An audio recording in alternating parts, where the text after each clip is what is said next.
کلام مقدس کے بجائے اپنی روایات جو ملکی اور علاقائی ہیں ان کو زیادہ ترجیح دیتے ہیں۔ کلام مقدس میں جو مقام عورت کا رکھا گیا اس کو اتنا ہم دھیان نہیں دیتے جس قدر کہ ہم سمجھتے ہیں کہ چونکہ ہم مرد ہیں، ہم شوہر ہیں، اس لیے عورت کی وہ قدر اور عزت نہیں ہوتی جس کے لیے وہ حقدار ہے یا جو خدا کا پاک کلام کہتا ہے۔ بڑی سادہ سی بات ہے، اے شوہروں اپنی بیویوں کے ساتھ عقل مندی سے بسر کرو اور انہیں نازک ظرف جان کر ان کی عزت کرو۔ اب نازک ظرف اس لیے ہے جسمانی لحاظ سے، اور پھر دوسرا یہ کہ وہ آدم میں سے نکالی گئی تھی۔ جو بدن خدا نے آدم کو دیا اسی میں سے ایک حصہ جسے ہم پسلی کہتے ہیں نکال کر خداوند نے اس سے عورت کو بنایا۔ اسی لیے تو خدا کا پاک کلام کہتا ہے کہ وہ دو نہیں بلکہ ایک تن ہو۔ اس سے بڑا رشتہ کوئی نہیں ہے۔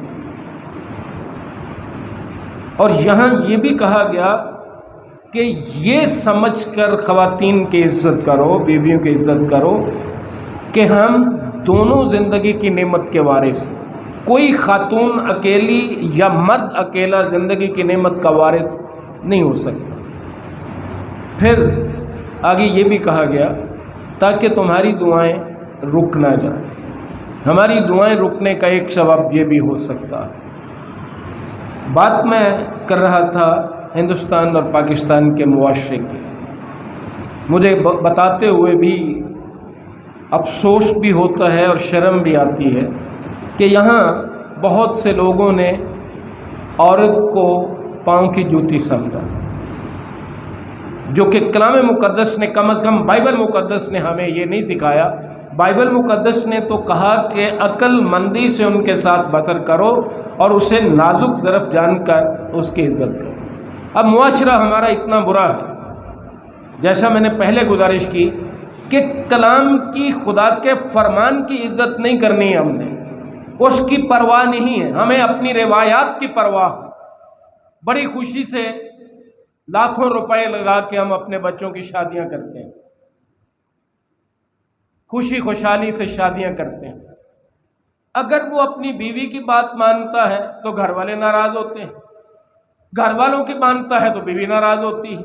بھئی یہ تو خدا کے پاک کلام کا حکم ہے کہ عورت کو نازک ظرف جانو اور اس کی عزت کرو۔ یہاں جو عزت کرنا شروع ہو جائے اپنی بیوی کہتے جی حیران مرید ہو گیا، اے بیوی دے تھلے لگے کوئی باتیں کرنے والی۔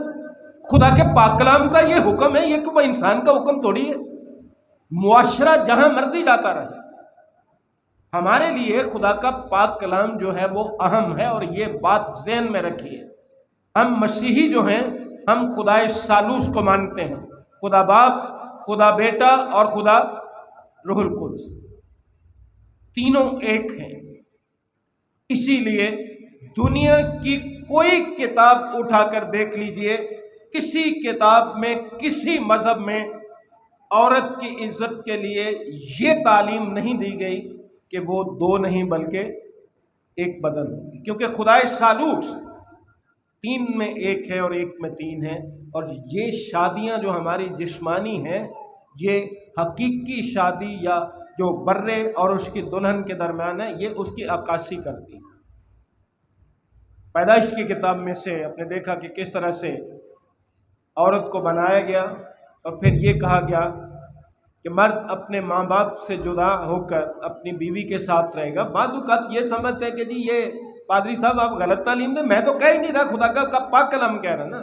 یہاں یہ مطلب نہیں ہے کہ لڑکا بیٹا جب شادی شدہ ہو جاتا ہے تو وہ ماں باپ کو چھوڑ دے گا۔ مطلب یہ تھا کہ جس طرح آپ گھرانے کے سربراہ ہوتے ہو، اسی طرح جب شادی اس کی ہوتی ہے تو وہ بھی ایک گھرانے کا سربراہ ہو جاتا ہے۔ جیسے پہلے آپ کا خاندان آپ کے نام سے چلتا، اسی طرح اس کا خاندان اس کے نام سے بھی چلے گا، وہ اپنے ایک الگ گھرانے کا بھی سربراہ ہو جاتا ہے۔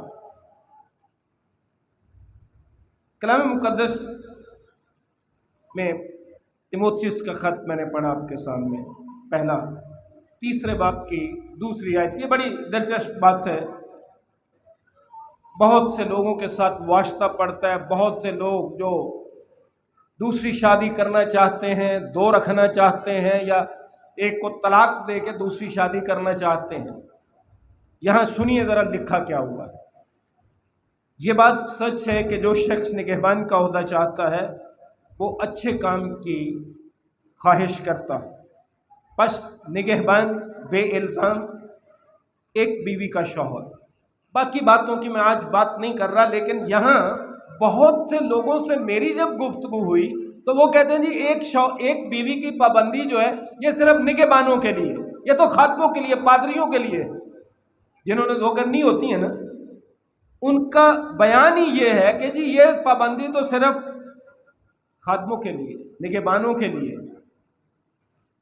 تو پھر یہ کلام بھی ہمارے لیے ہی ہوگا صرف؟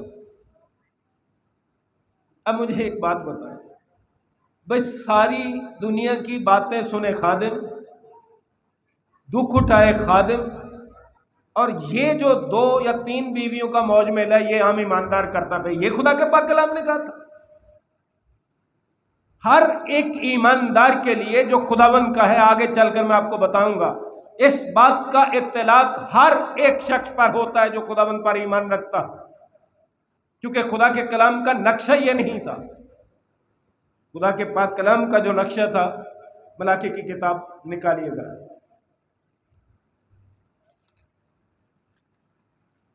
جب خداوند یسوع مسیح سے بھی سوال کیا گیا طلاق کے سلسلے میں، چھوڑ دینے کے سلسلے میں، تو خداوند نے یہ جواب دیا تھا کہ خلقت کے شروع سے ایسا نہیں تھا، ابتدا سے ایسا نہیں تھا۔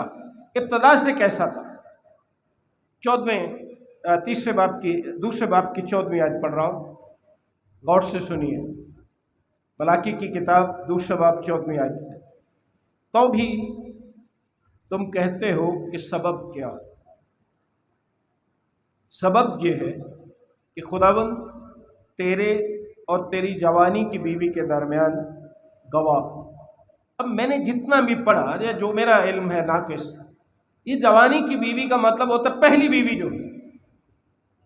یہاں صرف مراد یہ نہیں ہے کہ بیوی پہلی جو ہے اس کے لیے بات ہو رہی ہے، خداوند تیرے اور تیری جوانی کی بیوی کے درمیان گواہ، تو نے اس سے بے وفائی کی ہے، اگرچہ وہ تیری رفیق اور منکوحہ بیوی ہے۔ اب وہ بات جو وجہ، اور کیا اس نے ایک ہی کو پیدا نہیں کیا، باوجود کہ اس کے پاس اور ارواح تھیں؟ خدا کو روحوں کی کمی ہے، آج تک دنیا پیدا ہو رہی ہے نا، تو اس وقت بھی کوئی کمی نہیں تھی۔ خداوند کا منصوبہ جو تھا اس کو پتا تھا، خداوند کو یہ بھی پتا تھا کہ انسان گناہ میں گرے گا۔ ہوا نے گناہ کیا، کیا خدا کو معلوم نہیں تھا؟ اگر یہ تعلیم دینا ہوتی 2 3 4، میرے پاس ایک لکھا ہوا تھا، ایک بیشت صاحب ہیں، آج کل بھی کوئی بیشت صاحب ہیں، انہوں نے لکھا ہے کہ جی ایک وقت میں ایک مسیحی 3 4 شادیاں بھی کر سکتا۔ بائبل مقدس میں ایک مثال بھی ایسی نہیں ہے جہاں خدا نے حکم دیا، جس نے بھی کی ہے اس نے اپنی مرضی سے کی ہے، خدا کا حکم ایسا نہیں ہے۔ خدا کا حکم کیا ہے یہاں لکھا ہے، اور کیا اس نے ایک ہی کو پیدا نہیں کیا باوجود کہ اس کے پاس اور ارواح تھیں؟ پھر کیوں ایک ہی کو پیدا کیا؟ اس لیے کہ خدا ترس نسل پیدا ہو۔ آپ نہیں خدا ترس نسل پیدا کرنا چاہتے تو نہ کر، اس سے کیا فرق پڑتا ہے؟ عزیز بھائی اور عزیز بہن، آج جو ہمارے معاشرے میں نے بڑی دفعہ کہا کہ جب ہم بچپن میں تھے، آج سے 40 50 سال پیچھے دیکھیے، تو ہمارے بارے، مسیحیوں کے بارے ایک بات مشہور ہوتی تھی کہ یہ جھوٹ نہیں بولتے، جھوٹی قسم نہیں اٹھاتے، اور ان کا نکاح بڑا پکا ہوتا ہے۔ آج ہم فر جھوٹ بھی بولتے ہیں، ہمارے نکاح بھی اس طرح پکے نہیں رہے۔ جو طلاق کا شرح جاری ہے ہمارے ملک میں یا پوری دنیا میں، یہ بڑی افسوسناک ہے۔ آگے لکھے ہے 16ویں آیت میں، کیونکہ خداوند اسرائیل کا خدا فرماتا ہے، میں طلاق سے بیزار ہوں۔ اب اس کی تفسیر میں جب جاتے ہیں،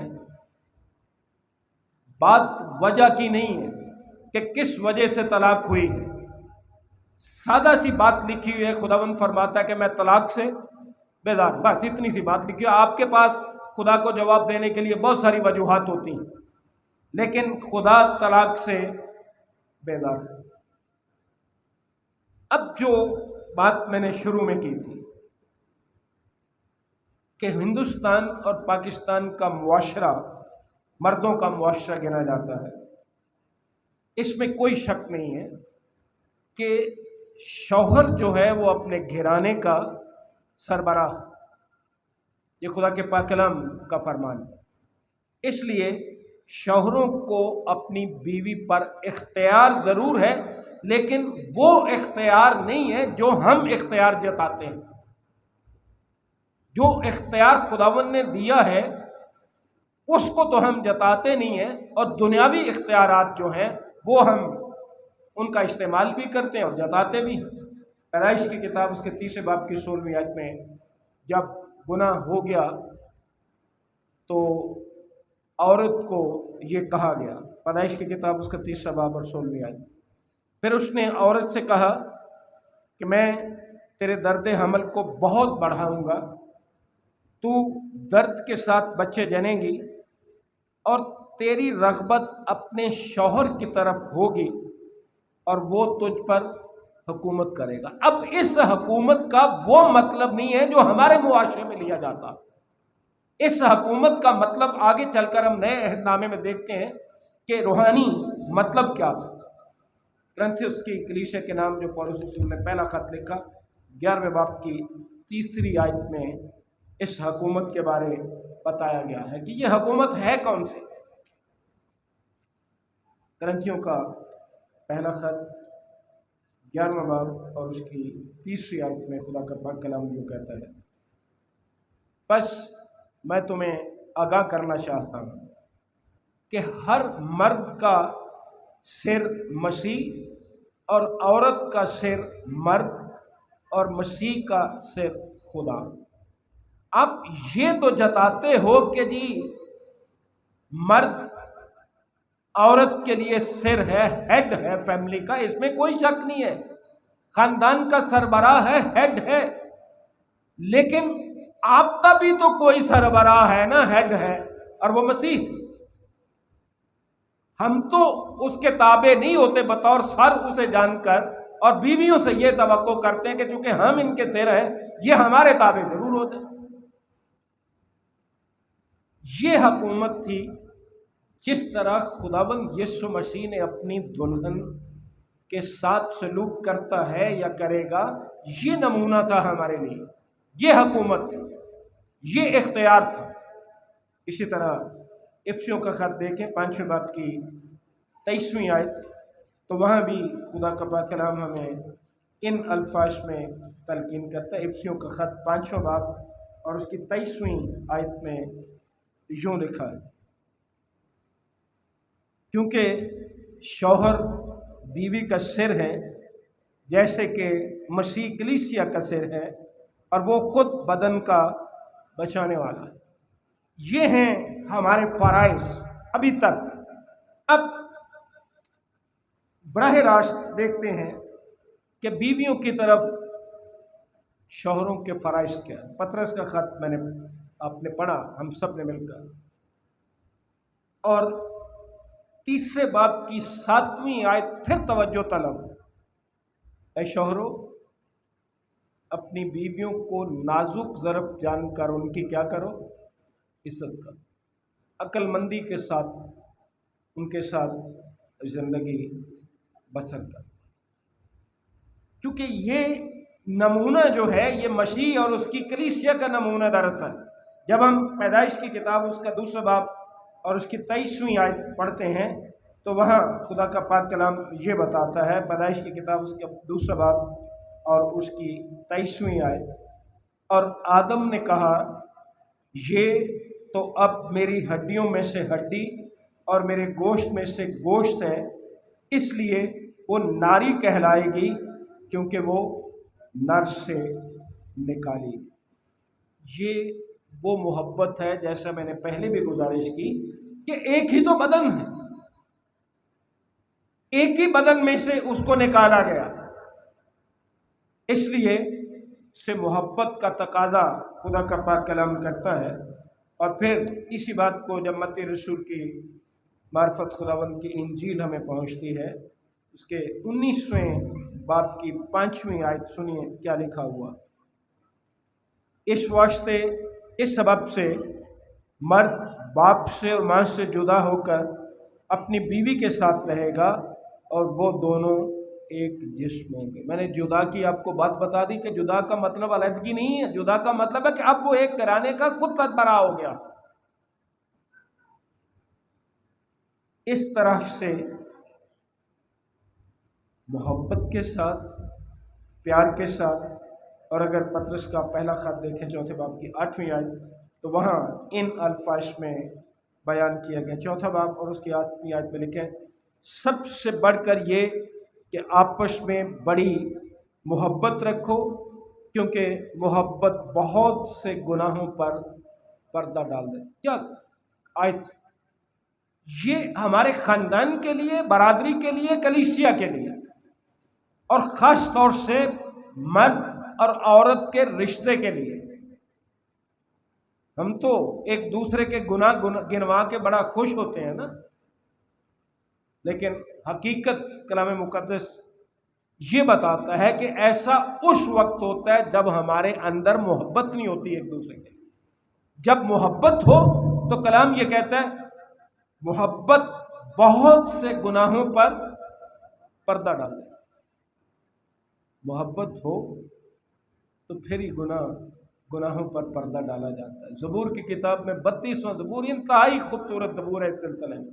مبارک ہے وہ جس کے گناہ ڈھانپے گئے۔ کمال بات نہیں ہے، یہ مبارک حالت ہے۔ خدا ہمارے ساتھ یہ سلوک کرتا ہے کہ ہمارے گناہ ڈھانپے، اور ہم ایک دوسرے کے گناہ واضح کرتے ہیں، ایک دوسرے کی غلطیاں واضح کرتے ہیں، اور یہ صرف محبت کا فقدان ہے، جبکہ خدا کی محبت ہمیں یہ نمونہ فراہم کرتی ہے۔ ملاکی کی کتاب کے 2 باب میں سے پھر ایک دفعہ 14ویں اور 15ویں آیت پڑھنا چاہتا ہوں کہ ان کے یعنی بیویوں کے، خواتین کے وفادار رہنے کی ضرورت ہے۔ 2 باب 14ویں اور 15ویں آیت، بلکہ 13ویں آیت سے پڑھ رہا ہوں کیونکہ دعائیں نہیں سنی جاتی، رو رو کے دعائیں کرتے ہیں، دعا نہیں سنی جاتی، اس کا ایک سبب ہے۔